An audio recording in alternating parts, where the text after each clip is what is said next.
Remember that feeling? Peeling the plastic off a brand new game case, popping the disc in for the very first time? Well, July 2026 is going to go down as the moment that feeling officially started becoming history. Welcome to this explainer, where we're unpacking a massive announcement from Sony that literally sent shockwaves across the gaming world.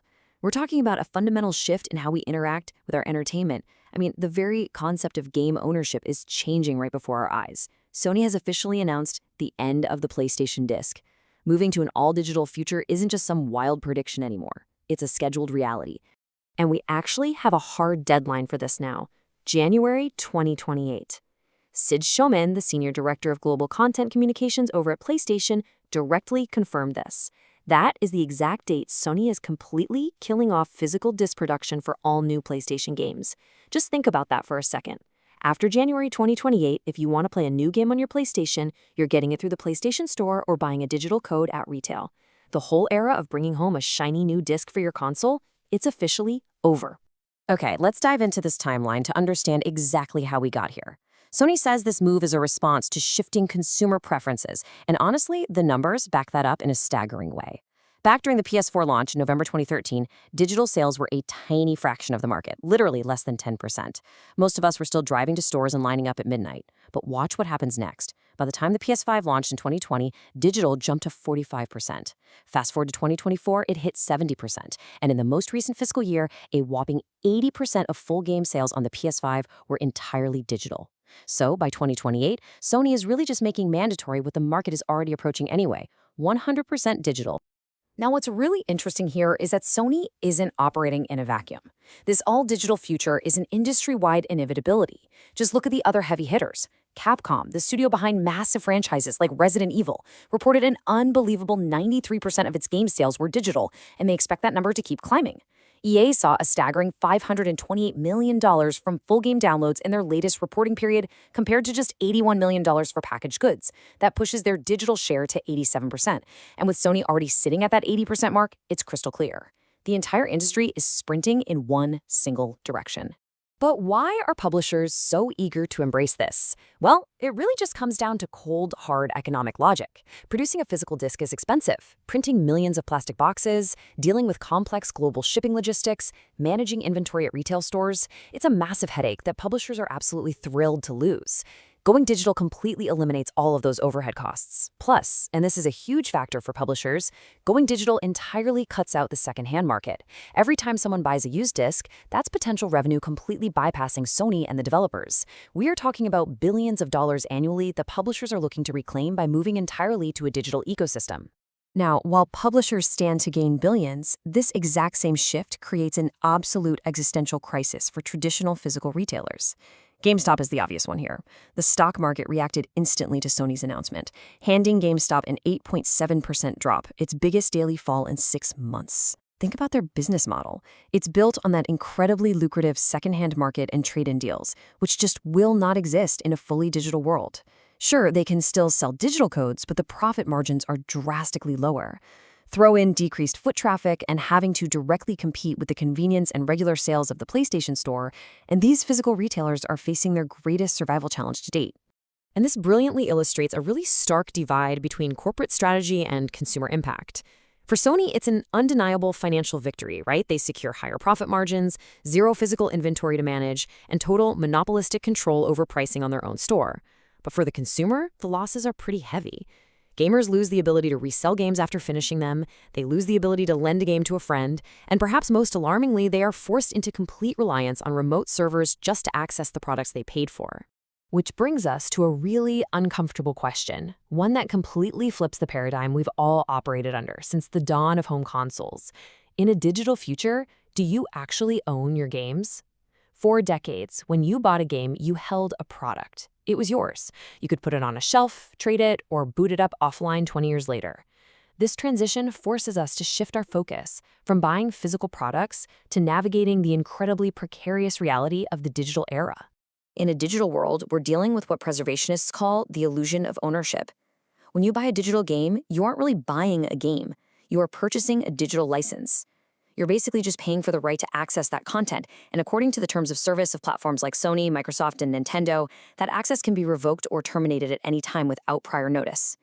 Remember a few years ago when Sony announced they were permanently closing the PS3 and PS Vita digital stores? The community backlash forced them to reverse the decision, but it perfectly highlighted how vulnerable digital content truly is. If a server shuts down or a publisher goes bankrupt, your game could just disappear forever. Unsurprisingly, the physical media advocate community hasn't taken this news lightly. The company I Am 8-Bit, who are famous for producing physical gaming collectibles, released a highly impassioned statement. They wrote, "We are profoundly disappointed. Physical games are vital to games preservation, ownership, and consumer choice, values that have guided I Am 8-Bit since our first physical release in 2016. And they powerfully signed off with this: long live physical media. That really captures the profound historical and emotional weight that video game preservation holds for so many collectors and enthusiasts who just love the culture of the physical shelf. We also have to look at the severe global fallout of this decision, specifically for developing markets. Take gamers in a country like Iran, for example. An all-digital future is pretty much devastating here. They face severe hurdles like international payment restrictions and sanctions, which makes buying digital licenses incredibly difficult. They deal with US dollar pricing that is completely disproportionate to local incomes, making the lack of an affordable secondhand market a massive barrier. And think about the infrastructure. Downloading a hefty 100 gigabyte game with slow or limited internet can take days or be entirely impossible. For millions globally, an all-digital future means complete exclusion from accessing new games. Let's move to a wider lens and see how this builds into the broader entertainment landscape. Gaming isn't the first industry to face this. Look at film. Physical media like Blu-ray is actively dying out. Best Buy stopped selling discs, Netflix killed its DVD service, and streaming has over 80% dominance, leaving discs strictly for niche collectors. But then look at music. CDs are nearly dead, totally overwhelmed by streaming, yet vinyl records made this incredible comeback. Vinyl actually surpassed CD sales recently because it offers a tangible, artistic experience. Some analysts are wondering if gaming might follow the music model, where physical discs mostly die, but a very small, premium collector's market manages to survive the digital dominance. With Sony drawing a firm line in the sand for 2028, what alternative options do consumers actually have left?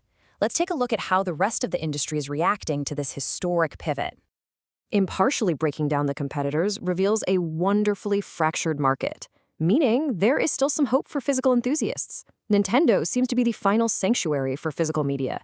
Their upcoming Switch 2 is reported to continue supporting physical cartridges. That's fantastic for ownership, even if their fixed pricing means you rarely get deep discounts. Then there's Microsoft. Reports indicate the next Xbox, codenamed Project Helix, will likely launch without a disk drive, but they are reportedly working on a unique disk-to-digital feature, allowing users to convert their old physical discs into digital licenses. Finally, there's PC gaming, which has been all digital for years but offers immense flexibility, frequent sales, and platforms like GOG that provide DRM-free games, meaning you actually download and truly own the files without any server reliance. So, the crucial point here is understanding the exact sequence of events we're going to see leading up to the next generation of consoles. Step 1 is the transition phase we're entering right now, the code-in-a-box model. We are already seeing this with major releases where retailers sell you a physical plastic case, but inside there is no disc, just a digital download code. Step 2, according to industry advisor Matt Piscatella, is the launch of the PlayStation 6. Analysts are now virtually guaranteeing that the base PS6 will launch entirely without an optical disc drive. And finally, Step 3 is that January 2028 deadline, cementing total digital dominance for the platform. Which leaves us with one final, very provocative question to consider.